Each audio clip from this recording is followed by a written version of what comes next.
cho cái sự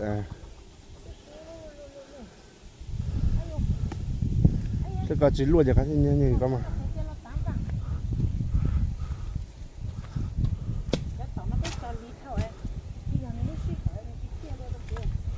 nhưng mà dạ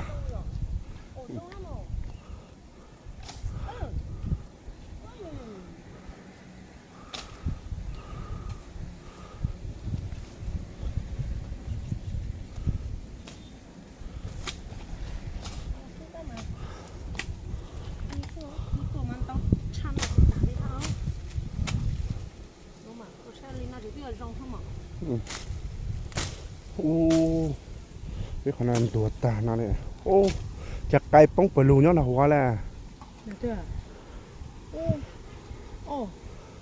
nếu mà anh ấy không quá có cái tờ anh ấy bé là bố kia liền cái bé mà tồn thế là cơ hội trồng làm thế vỡ hết trứng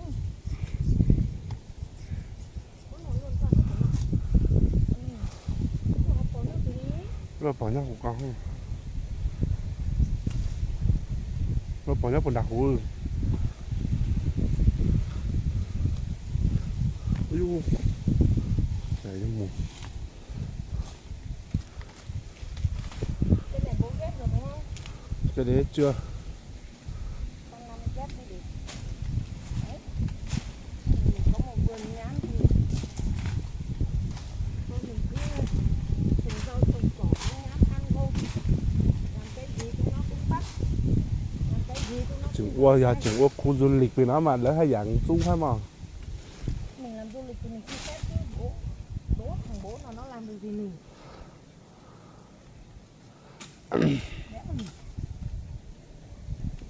cho cái giờ là tỉa ha cho cái giờ nó mới chào mê hú đau sao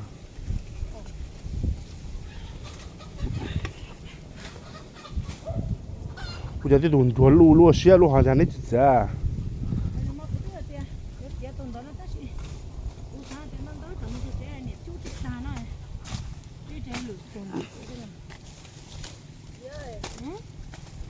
Hai con mái màu vàng đang ở trên này là đấy lại có hai con đen và chanh đẻ đấy. Ôi, tí nữa mình đi xong cái này mình nhất định là sẽ đi xử lý. Tháng nào con đi cho ăn con cũng thấy là có hai con đen là chanh đẻ, hai con thì đang ấp vào, hai con đen thì cứ đi. Thế nên mình sẽ mang cái gì đi đẻ từ trong đấy úp vào để nó không đẻ được. Còn cái ổ trên mình nhiều thứ lắm rồi. đi không nhìn thấy cái dây ra Mang cái dao đấy còn sang bên kia, con đi sát luôn bên kia. Không thì con sát cái này rồi đi sang bên kia, bên kia còn dập hơn đây. Sát để nói những cái chê lè cái này phải để phố mày lâu dài nó mới sát được. Hả?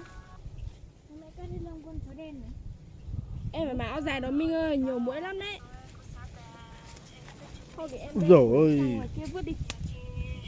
Đi đi. Em đi bê củi. Em bê Lan với Minh đi bê củi đi. To nhỏ xấu đẹp bê hết xuống dưới kia. Hôm nay cắt đi lông con chó đen. Phải cắt đi không nó sắp chết rồi vì nó rậm rạp quá, phải khổ chưa?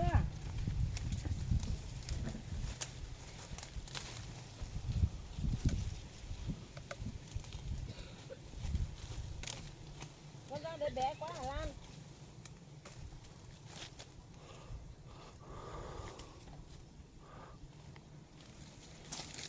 cú lại mò nữa là ấy rồi à mình biết họ chọn bia ta trong cú chỉ đi mò ha Cái đợt này họ bảo là ai cũng bị đấy rồi. Vợ là người không hay ốm nhưng mà vợ phải biết vợ bị không. Đợt này ai cũng bảo bị đấy.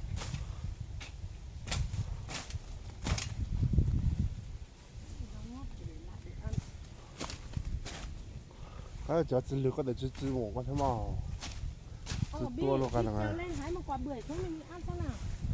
chẳng biết có chín chưa Có nhiều quả mà.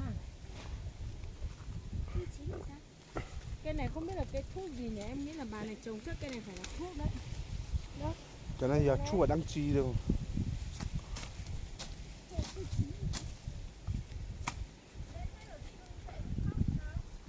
như ai bế cháu lên à